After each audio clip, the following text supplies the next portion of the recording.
All right, let's just jump right in.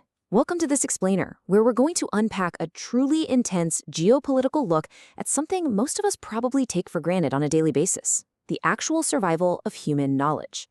You know, we typically think of education as this incredibly safe, predictable routine that happens inside quiet buildings.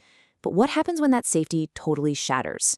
Today, we're exploring a radical reframing of how knowledge manages to survive under some of the most extreme conditions on Earth. Think about it for a second. This is the exact high-stakes question that kicks off our whole exploration today. What becomes of education when borders fracture and societies are completely tested by conflict? It's the kind of question that really challenges our foundational understanding of what schooling even is. I mean, if a school building gets destroyed, does the education happening inside it just die too? Well, as you'll see, the answer to that question reveals just how incredibly resilient human civilization actually is.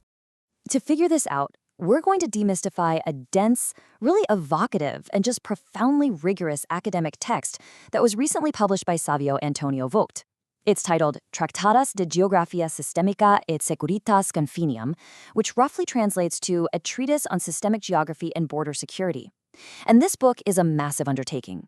It explores educational continuity, knowledge frontiers, and border resilience across conflict-affected regions. It's this fascinating real-world blend of geography, sociology, and political economy. So here's our roadmap for unpacking these theories today. First, education beyond the classroom. Second, when borders fracture. Third, the SRR and AM regulator. Fourth, Geographia regulata. And finally, number 5, the survival of civilization. Section 1, Education beyond the classroom. A paradigm shift in how we view learning. Now, look at the stark contrast we have here. Traditionally, we view education strictly through the lens of pedagogy, right? It's the intentional transmission of knowledge within stable, formal institutions and classrooms. But Vogt flips this on its head and introduces us to systemic educational geography. This is the continuing relational transmission of knowledge across fragile frontiers and displaced communities. Basically, education isn't just some pedagogical activity happening at a desk, it's an entire geographical architecture of continuity.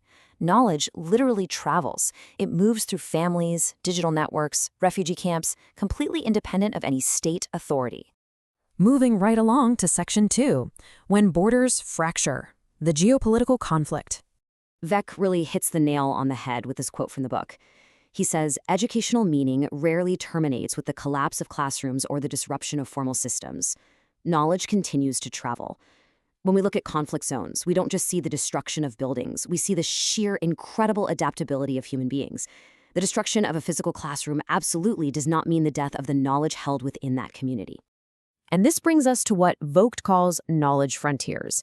These are highly volatile environments where established structures essentially crash into pure uncertainty, and that forces displaced communities to adapt rapidly and create entirely hybrid educational networks.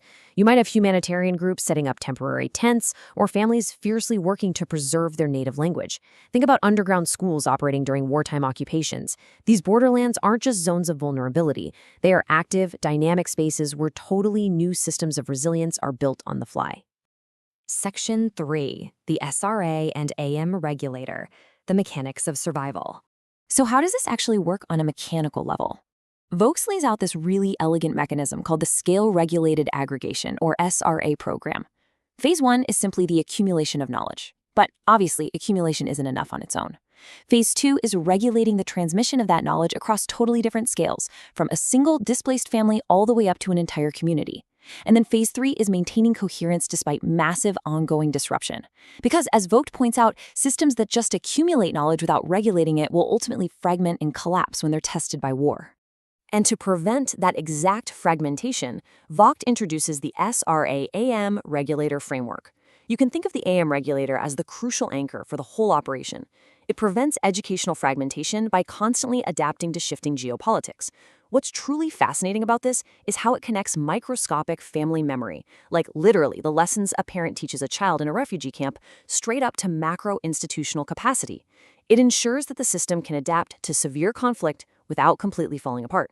Which brings us to Section 4, Geographia regulata, scaling and regulating the geography of education.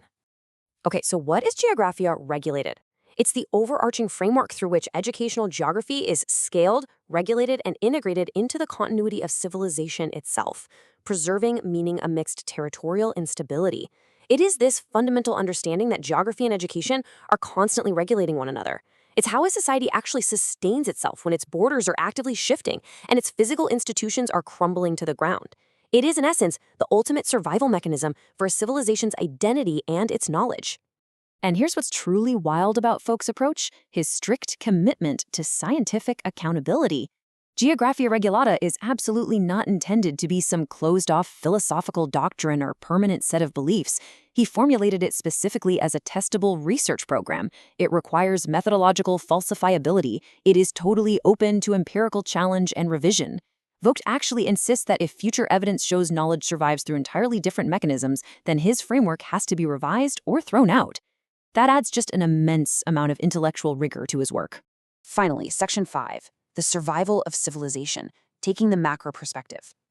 Let's zoom way out and trace this timeline to see how this knowledge travels across actual generations. Generation 1 starts with strong foundations and stable institutions, your traditional schools. But then, in Generation 2, borders fracture, bringing severe instability. This naturally leads into Generation 3, which is characterized by mass migration and displacement. But here is the massive turning point. Generation 4 relies on community cognition, where social learning and shared memories step in to keep knowledge alive without buildings. And finally, Generation 5 codifies that survival into institutional memory, successfully preserving the educational sovereignty of the people. The knowledge literally traveled across the frontier. Now, if you're thinking this all sounds a bit theoretical, it's absolutely not. Vogt backs this up by mapping his Geography Regulata framework against massive, real-world international datasets. We're talking UNESCO reports tracking lifelong learning, World Bank indicators looking at institutional competitiveness.